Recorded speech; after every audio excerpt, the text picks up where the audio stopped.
Hey everyone, Jake here for American Muscle, and in this video we're taking a look at the Petters Extreme XA Coilover Plus kit with camber plates fitting 2015 and newer Mustangs without MagneRide. Whether it's the lowered look or improved handling you're after, the Petters Extreme XA Coilover kit we have here is sure to deliver on both of those fronts. This is going to be a great choice for the street-driven car that may see some track time as well, since it is a very adjustable kit with some track-bred tuning, and it doesn't compromise on ride quality either. Now, suspension upgrades like a set of coilovers are some of my favorite things to do to a car, and I could go on and on and on for hours about it. We don't have that kind of time, so let me sum it up. I like them because they can completely transform the way your car will drive. It takes your Mustang from being a bit floaty in stock form to something that is going to carve corners with the best of them. Now, Petters focuses entirely on steering and suspension, so their offerings are designed to make a difference.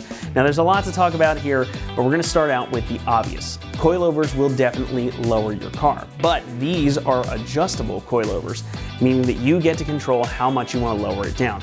If you want to slam it, drop everything all the way down. But if you prefer a bit more ground clearance, you can adjust them up and not cringe every time you hit a speed bump or a pothole. Now, this kit is going to give you between 1 and 3 inches of lowering both front and rear. Now, up front, you've got adjustable collars down here underneath of the spring perch, so you can just spin these to raise the ride height or to lower it down to drop the car. Similar principle out back, except the spring perches are separate here. The shock bodies are also adjustable too. Now, the shocks are gas-charged monotube units, making them a little bit stiffer and imbuing them with more capable damping to account for that increased stiffness. However, these aren't going to ruin the ride. In fact, you get quite a bit of adjustability here in the form of 30-way adjustable bump and rebound damping, and it's just as simple as turning the knob right here at the top of the shock unit. Same goes for the back as well. If you're hitting the track or your favorite twisty road, you can crank that dial up and make these really stiff. And when you're ready to cruise home on the highway, you can turn it back down to the softest setting and have a nice compliant ride. That makes them a really great choice for a daily driven car that sees some occasional harder driving, because you get a little bit of the best of both worlds. You can maintain that good ride quality here and the ability to throw it around like nobody's business at the drop of a hat. Of course, you also get new springs in this kit as well. Now, these are meant for lowered applications, and they're developed with a motorsports focus, so they can handle that stiffer damping as well. The fronts have a spring rate of 7 kilograms per millimeter, whereas the rears are 14 kilograms per millimeter. So they are going to be stiffer than your stock springs, not so stiff as to punish you on every long trip. Now, the other thing that you see included here, in keeping with the theme of adjustability, are these adjustable camber plates up front to keep everything aligned. And when you lower a car, it's going to throw off the suspension geometry, and without diving too deep into it, having the camber plates up here will make getting your alignment right that much easier, and that means more grip in the corners for you. And with these, you can set your car up so that when you turn in, you've got as much contact patch as you want right there ready to go for you, so you get a lot of lateral and mechanical grip from these. Having these included is really nice. It's not something we see on every coilover setup, and these are just, well, they're impressive to look at too. So when you pop the hood, you get a nice little bit of visual interest. When it comes to construction, these are pretty high quality as well. The spring perches, the shock bodies, the camber plates are all constructed of T6 aluminum, making them super strong and lightweight. The shock bodies have that threading on the outside for adjustment, and everything features a nice powder coat as well. You get black for the bodies of the shocks and red for the springs, so all of it will be very resistant to rust, corrosion, and the elements in general. You also get brand new end links included in this kit to account for that lower ride height, and you get all the tools and the adjustment knobs included as well, so it gives you pretty much everything you need short of the tools to actually put them on, so you have basically everything you need to get these installed on your car. Pricing comes in at about $1,500, and for all you're getting here, there's a ton of adjustability here, backed by good quality parts and a lot of research and development. So if you're looking for solid coilovers that can pull double duty on the street or track, these are going to be a great option for you, especially because of that adjustable damping, the ride height, and those adjustable camber plates. Installation gets a 3 out of 3 on our difficulty meter, and the job should take you around 4 hours to complete. Now this is a lot of stuff to do and it is gonna take some time to get it done right. However, since these are coilovers, there's no need to mess with the spring compressor or anything like that. Everything here is gonna bolt right onto your car with no additional modifications needed. Just know that it is gonna take you some time and you'll need to make adjustments to get the ride height exactly where you want it as well. With that, let's head on out to the install bay and we'll show you just how to get this one done. For this install, you need a 3/8 impact and ratchet, a 24, 21 swivel, 18, 15, 14, 13, and 10 millimeter socket, a caliper hanging tool, a 6 millimeter Allen wrench, a 19 and 17 millimeter wrench, a clip removal tool, a hammer, and also not shown to be a lift and pull jack. All right, today we're gonna be installing some coilovers on our Mustang. So let's get started. All right, so first thing we need to do is get our caliper off of our knuckle. So we have a bolt here, a bolt here. And we grab our impact and 15 millimeter socket, take those two out.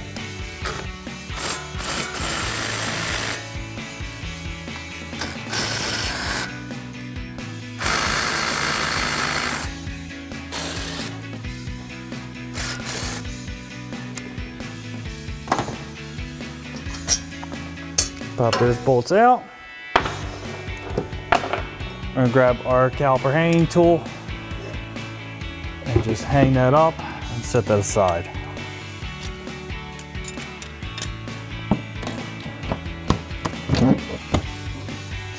All right, we're just gonna take our rotor off now since it's basically just falling off, held on by the studs, and set that aside.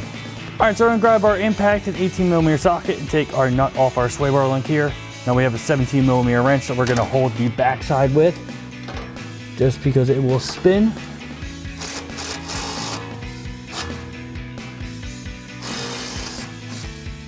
Once we get that nut off, we can just pull that back through our strut, nut that lean off to the side. So we have our ABS wire that's attached to our strut here. So we're gonna grab our clip removal tool and pop it off here and here.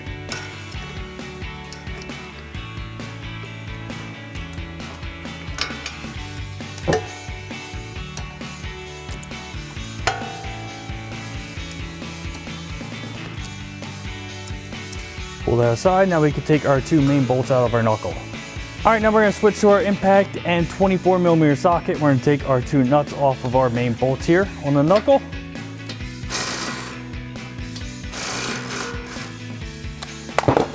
Now we're gonna leave those threaded on, just start them off a little bit, just so we're not gonna mushroom the end of the bolt here. Grab your hammer and just tap those bolts through.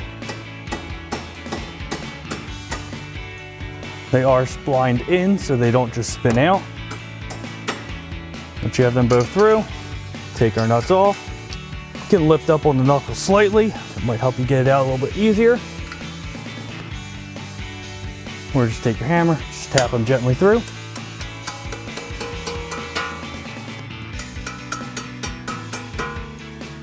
All right, just gonna lift, push up on our knuckle here a little bit. That'll loosen them up. All right, and then we'll just pull the bottom one out. Just let that knuckle rest down. And we just have our 3 bolts up top, then we can remove our strut. All right, so we have our 3 bolts up top here. They are all 15 millimeter. So we're gonna take our back 2 completely off first.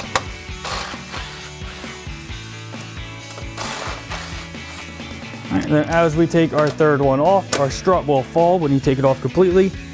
So you're gonna wanna hold the strut from underneath and take that off at the same time.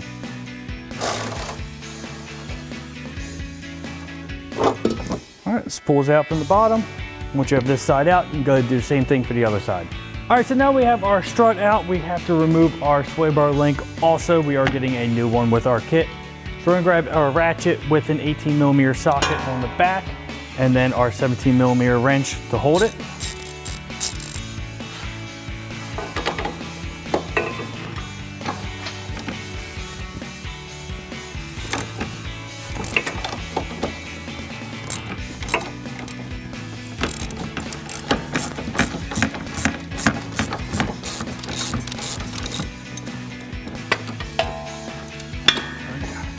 That nut's loose. You can pop that off, put this aside, and get our new link on. So now we're gonna get our new sway bar link installed. It comes with its new nuts. So we're gonna get that stud through. Now the nut is a 19 millimeter, so we're gonna grab a 19 millimeter wrench. And we also have a 6 millimeter Allen wrench. to hold the center stud to keep it from spinning.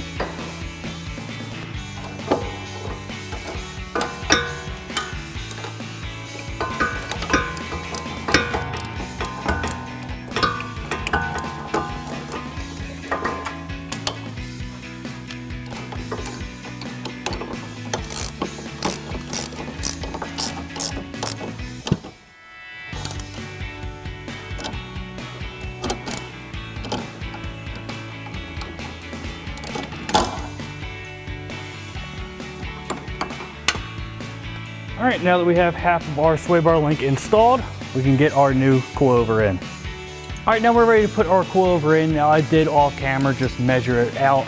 So I measured this about 2 inches shorter than our factory strut. We'll see where that gets us on height. We're still probably gonna need to adjust it. With coilovers, it just takes a little bit of time to get all the height right. But to change the height, we just have our tool here. We're gonna loosen this bottom collar, and then you can spin out the bottom half of the coilover. That'll help you raise and lower it. And also on the top here, you'll see your camber adjustments. You can change with this slide Allen key that they give you. But now we're gonna get our top hat in place. Get that all lined up, and they do come with new nuts for the top. We'll get them threaded on. And then we're gonna grab our impact and 14mm socket. We can tighten these top 3 down. Tighten these top 3 down for impact and 14mm socket.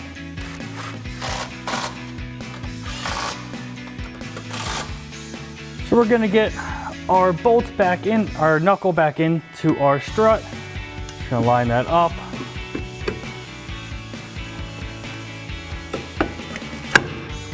And we can also just get our sway bar link in place, just so we don't need to fight that later. I'm gonna get our bottom bolt in first. Get that through. Just helps to get the top one in, you can pivot it nice and easy. Get our nuts on the back side. We'll grab our impact and our 24mm socket and tighten those 2 down.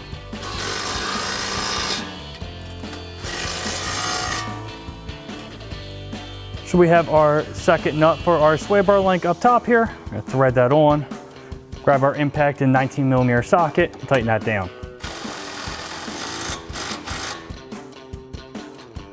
So we're gonna come back to our ABS wire and just secure that back down. So we have our top clip here and our bottom one here. Now that that's secure, we can get our rotor and caliper back on. So we're gonna get our rotor back in place. Then we can get our caliper over and install our last 2 bolts on this side. All right, so we're gonna get our caliper off of our hanger and get that back in place over our rotor. And then we have our 2 15mm bolts that we took out. We'll get them started by hand.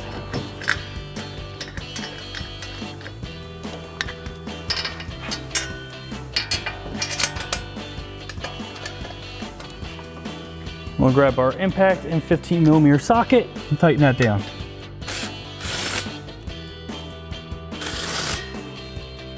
Once you have this side all tightened up, you can go ahead and repeat those same steps on the other side. All right, so we're gonna disconnect some things at first in the rear here to get our shock and spring out. So first we're just gonna pop our ABS wire up off of this tab. And then our harness here, there's a clip. We're just gonna use our clip removal tool and pop that out.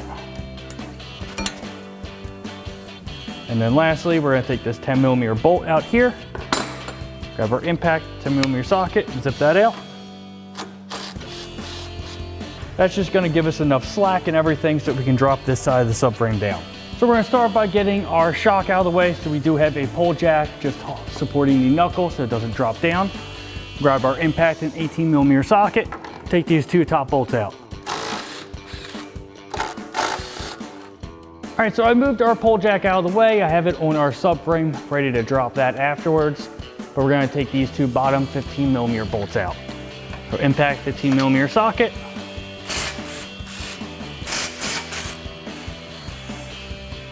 All right, so now we can take our shock out of the way. All right, so like I said, I have our pole jack supporting our subframe. We're gonna take these 2 bolts out first. We're gonna grab our impact and 13mm socket.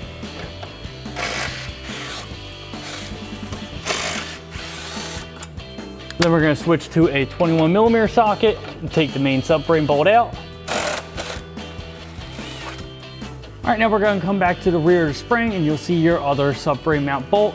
Same thing, impact, and we have 21mm swivel socket just to get in there a little bit easier.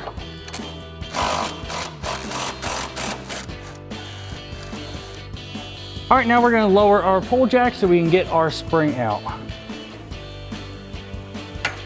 You can just slowly lower it, and then you can just take it off the pull jack completely just to get you a little bit of wiggle room.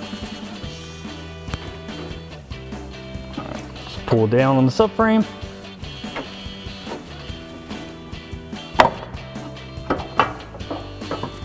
You can get your spring and top mount out of the way. So now we're going to put our new spring assembly in. Just make sure on the bottom you'll see where the spring stop ends. You'll see in the bottom mount there is a point where it lines up with. You'll see how that fits down the bottom of the bucket here. But we're going to put our adjuster on top. Let's set that in.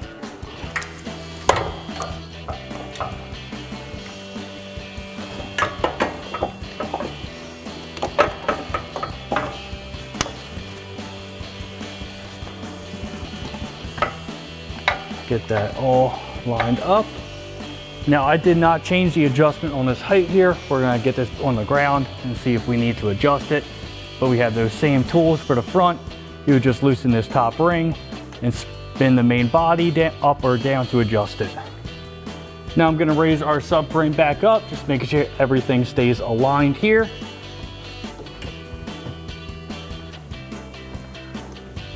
Gonna go ahead and just get our bolts loosely threaded in, and then we can get them tightened down.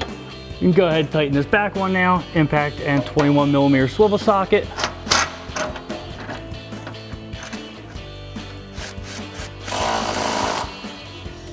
All right, we're gonna come to the front of the subframe. We're gonna start by tightening these front two down, so impact and 13mm socket. And then switch to our 21. And tighten our main subframe bolt down. Now we need to swap over our top mount for our rear shock to install on the new one. We're just gonna simply pop that cover off, grab our impact and 15mm socket and take our top nut off.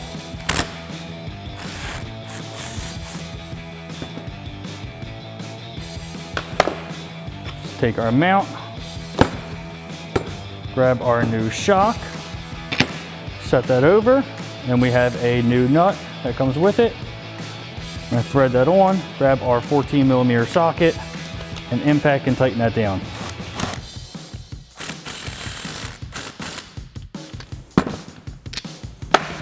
Put your cap back on, and we're ready to put back in the car. All right, so we're gonna set our shock in place. You'll see I have our pull jack back under our knuckle. Just gonna help lift it up so we can get everything lined up. That in place. And we'll get our bottom bolts threaded first. So we'll get our factory bolts and thread them into the bottom. Grab your impact and 15mm socket and tighten those down. All right, so we have our pull jack raised up to put our shock in position. I'm going to thread our two bolts in.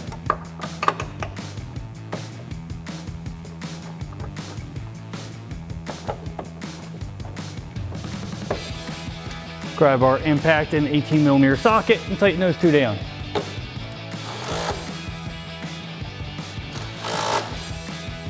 And we just take our pull jack out of the way. All right, so now we're just gonna get our lines back in place. We have our 10mm bolt that we took out of here. Grab our impact and socket, tighten that down. And we just have our harness connection here. And then our ABS wire. Once you have this side all together, you can go and repeat all those same steps for the other side.